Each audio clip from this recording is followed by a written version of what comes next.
Arus kendaraan di Simpang Gobing Garut, Jawa Barat masih padat hingga Sabtu malam.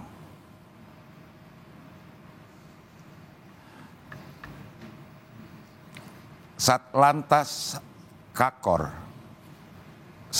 Polres Garut memberlakukan skema pengalihan arus untuk kendaraan dari arah Bandung menuju Garut, Jawa Barat.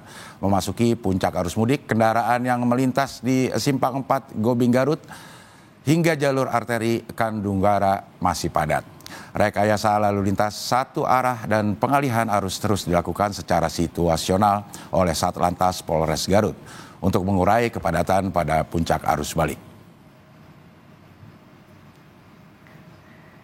Lalu bagaimana penanganan puncak arus balik Lebaran? Kita bahas bersama Kakor Lantas Polri, Irjen Agus Suryo Nugroho. Selamat malam Pak Kakor Lantas. Selamat malam Pak.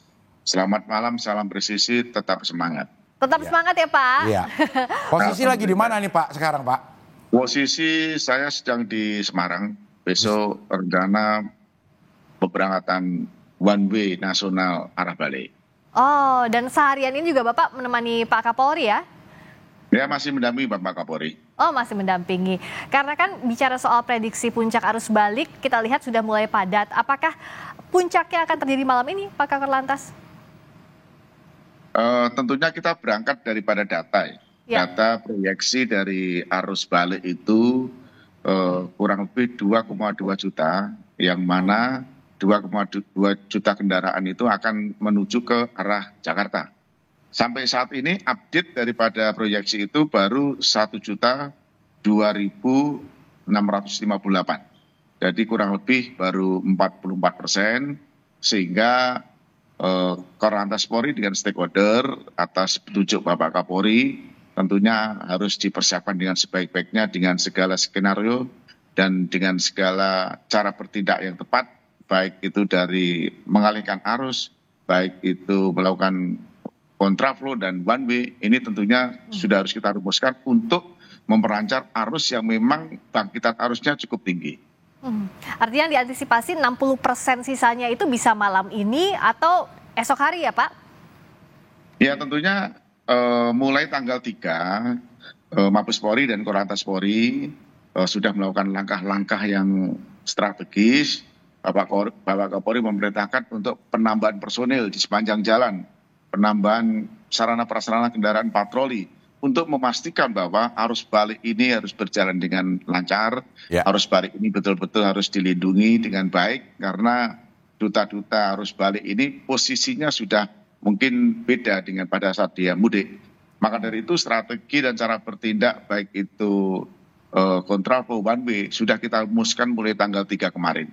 Dan sekarang sedang terlaksana, baik itu kontraflow bertahap dari kilometer 70 hingga 47 hingga 36, dan malam ini lajur 2 ya. Biarpun kondisi hujan, tetapi kontraflow lajur 2 arah Jakarta kita persiapkan, termasuk juga one way lokal tahap yang ketiga. Yang pertama dari 188 ke 70, yang kedua dari 219 ke 188 hingga 70, dan sekarang sudah kita tarik sampai dekat Semarang. Sehingga arus yang sekarang terjadi bangkitan tinggi ini segera akan kita salurkan ke arah Jakarta. Besok Bapak Kapolri dan Pak Menteri Perhubungan akan memberangkatkan one way nasional arus balik diperkirakan jam 9.00. Itu yang sudah kita persiapkan. Iya, kalau menurut prediksi ini titik-titik yang memang meningkat signifikan mungkin sudah diprediksi ya. Tapi apakah waktunya juga sudah terprediksi, tanggal-tanggal berapa saja yang paling banyak peningkatan para pemudik ini? Kalau kita melihat proyeksi persentase yang sudah masuk ke Jakarta, ini kan masih kurang lebih hampir 60%. Kemungkinan update malam ini nanti akan kita sampaikan besok jam 6 pagi, kira-kira mungkin hampir sekitar prediksi hampir sekitar mungkin 50 sampai 55%, mungkin sampai 60. Maka dari itu puncak arus baliknya itu nanti akan kita hitung apakah tanggal 5, apakah tanggal 6. Tetapi pemberangkatan one way nasional arah balik itu nanti tanggal 6 hari Minggu besok. One way nasional disiapkan Minggu besok. Tolong diingatkan kembali kepada para pemudik. Nah, one way situasional ini akan diberlakukan dengan apa kriterianya, Pak? Misalnya berapa kendaraan yang melintas baru diterapkan one way nasional? Parameter-parameter untuk melakukan one way ini sangat mudah ya, ada rumusnya. Ketika di gate tol Kali Kangkung itu berturut-turut 1 jam itu lebih dari 3.500, ini sudah harus kita lakukan langkah-langkah one way nasional. Termasuk juga ketika kita melakukan kontraflow itu ada parameternya. Parameter itulah tentunya kami koordinasi dengan Jasa Marga. Per jam berturut-turut di kilometer 71 sudah 5.500. Kita akan membuat kontraflow 1 lajur. Per jam berturut-turut 6.400. Kita harus melakukan kontraflow lajur 2. Ya. Karena ini kaitannya dengan visi rasio. Karena lonjakan arus balik ini cukup tinggi, sehingga langkah-langkah itulah harus kita lakukan secara cepat agar supaya arus yang dari timur itu bisa langsung masuk ke Jakarta dengan lancar. Ya, terutama arus dari timur itu ya, Cing Abdel, kalau kita lihat kan banyak pergerakan arus mudik dari arah barat ke timur sejauh ini. Pak Agus, apakah sampai saat ini udah ada catatan ini khusus nih untuk terkait arus balik, sejauh ini sudah ada kecelakaan yang terjadi atau gimana, Pak Agus? Ya, alhamdulillah sebetulnya kan ini operasi kemanusiaan yang paling terpenting itu adalah keselamatan. Kami tidak mengharapkan ada kecelakaan. Namun demikian, bila dievaluasi, bila dianatomi dan dievaluasi dibandingkan dengan tahun lalu, alhamdulillah ada penurunan hampir sekitar 40% jumlah kecelakaannya, dan hampir sekitar 32% itu penurunan daripada jumlah fatalitas korban meninggal. Alhamdulillah tahun ini duta-duta pemudik dan arus balik betul-betul sudah tahu betul tentang disiplin berlalu lintas dan pentingnya keselamatan di jalan. Ya, kita harapkan memang ya mudik ini bisa berjalan dengan aman, selamat bagi para pemudik yang kembali ke ibu kota. Nah, Pak Kakor Lantas, yang juga paling penting adalah bagaimana kenyamanan pemudik dan juga keselamatan selama arus balik ini. Kita tahu masih ada 60% lagi, kalau 40% yang sudah ada di ibu kota, agar nyaman di pemberhentian, misalnya menghindari kelelahan di rest area. Kita tahu kan dengan banyaknya pemudik, rest area biasanya penuh. Agar bisa beristirahat dengan nyaman, tidak kelelahan, apa saja yang sudah disiapkan sejauh ini untuk arus balik, Pak Kakor Lantas? Fenomena ini kan dari tahun ke tahun hampir juga warga kita juga mengalami, petugas juga mengalami. Oleh sebab itu negara hadir dengan kolaborasi, dengan mempersiapkan sebaik-baiknya, dan bahkan perintah Bapak Kapolri khusus arus balik ini dipertebal dengan kekuatan-kekuatan baik itu lalu lintas, Sabara, Brimob yang berada di rest area, yang berada di sepanjang jalan, yang berada di U-turn, termasuk juga digelar sarana prasarana kendaraan, baik itu mobil patroli, itu baik di jalan tol dan jalan arteri. Ini tentunya menjamin rasa aman untuk para arus balik ini untuk kembali ke tempat kerjanya masing-masing, khususnya masuk ke Jakarta, dengan strategi cara bertindak yang sesuai dengan visi rasio, jumlah kendaraan, panjangnya jalan, dan tata kelola daripada cara bertindak rekayasa lalu lintas yang sudah kita persiapkan dari jauh-jauh sebelum. Iya, ini selain banyaknya mobil, motor, dan arus pemudik yang balik ke Jakarta, tentunya juga personil polisinya juga harus kita perhatikan. Ya, ini sebenarnya gimana rotasinya supaya memang selalu prima para personil polisi ini untuk tetap mengawasi sehingga arus balik ini berjalan tetap aman.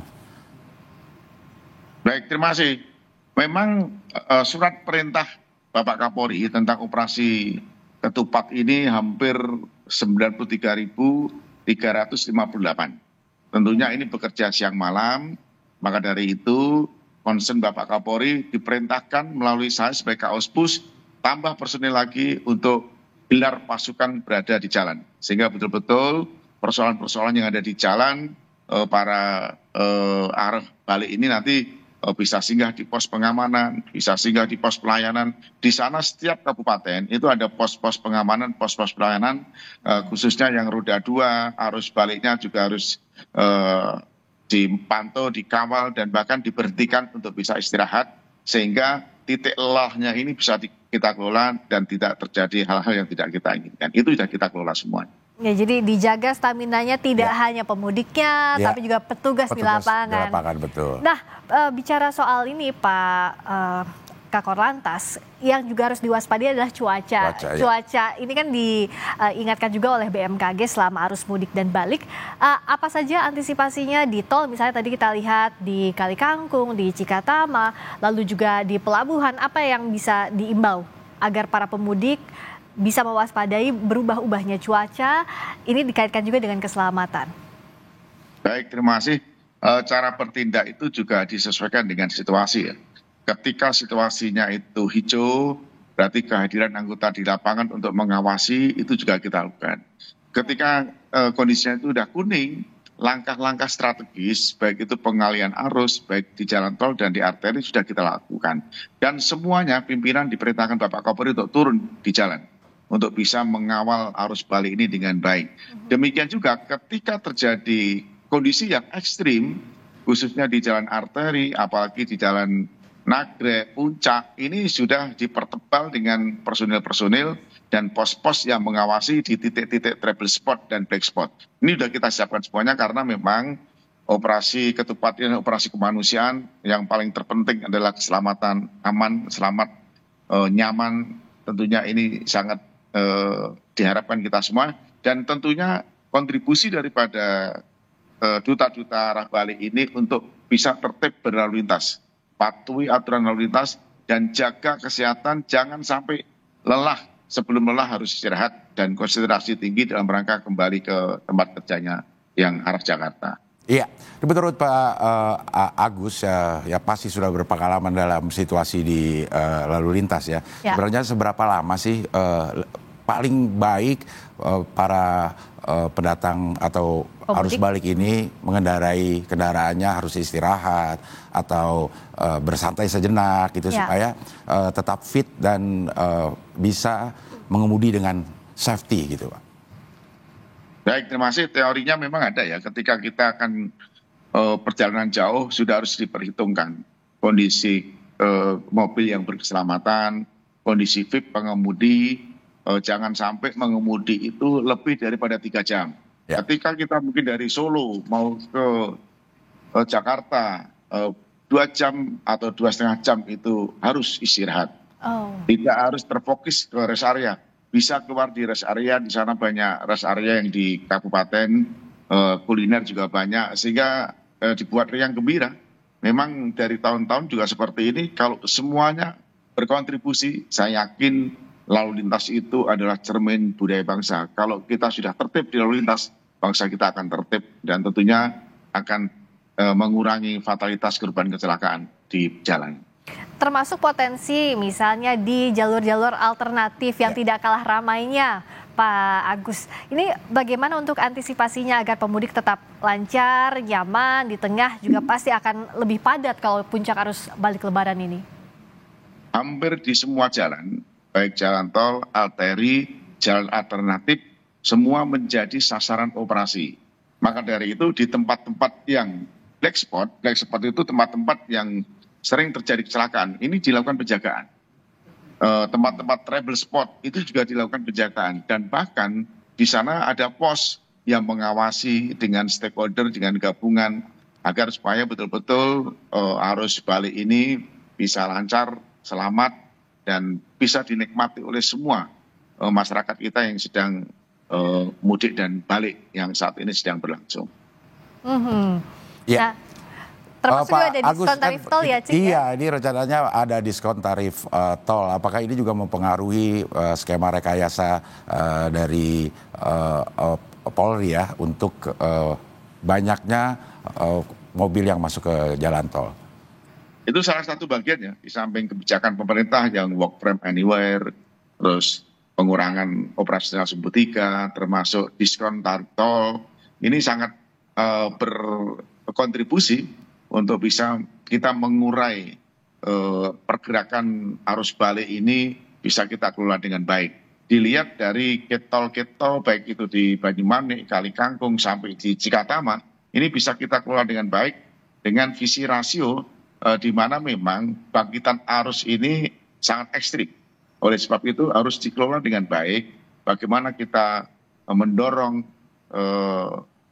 melalui kebijakan one way lokal untuk bisa bergerak ke arah Jakarta cepat, sehingga yang dari Surabaya, yang dari Semarang itu bisa kita alirkan dengan cepat juga dan lancar.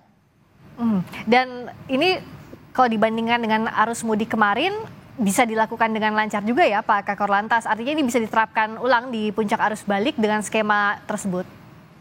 Ya, kita tentunya mengevaluasi arus mudik kemarin, diperintahkan oleh Bapak Kapolri untuk yang terbaik mencari solusi dengan stakeholder, karena memang kolaborasi sinergitas stakeholder ini adalah kunci utama untuk keberhasilan operasi ketupat ini, termasuk juga kontribusi pengguna jalan sendiri, baik masyarakat yang sekarang sangat balik ini betul-betul punya peran penting untuk bisa saling menjaga keselamatan di jalan. Betul-betul harus konsentrasi pada saat dia mengemudi, kapan harus berhenti, kapan harus istirahat, dan kapan harus melakukan perjalanan. Ini tentunya semuanya punya kontribusi, karena semuanya diharapkan untuk bisa selamat dan tertib sampai tujuannya. Itu yang diharapkan semuanya. Iya, untuk para pemudik juga tentunya kontribusinya untuk mendukung supaya arus balik ini lancar juga diperlukan ya. Salah satu yang diperlukan oleh para yang balik ke Jakarta ini adalah informasi, misalnya one way situasional itu kapan, atau ada info-info khusus itu bisa didapat yang secara update di mana ya Pak?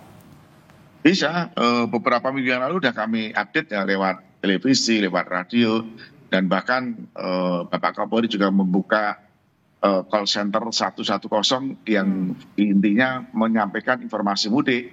Di Polantas juga ada Polantas Menyapa yang kerjasama dengan Jasa Marga. Di situ ada portal-portal yang kita buka, petunjuk-petunjuk daripada jalur dan kondisi traffic yang tentunya nanti alternatif mana yang harus kita lewati itu sudah kita informasikan semuanya. Termasuk hari ini kita juga sampaikan tanggal 3 sudah ada one way lokal, tanggal 4 ada one way lokal, dan diperpanjang sampai arah Semarang. Sehingga malam ini silakan kalau memang mau berangkat ke Jakarta, saya rasa sudah kita kelola dengan baik cara-cara bertindak skenario untuk mengantar arus balik ke Jakarta. Semoga lancar, salam dari kami juga untuk personel yang bertugas, Pak Kakor Lantas. Terima kasih banyak atas waktunya.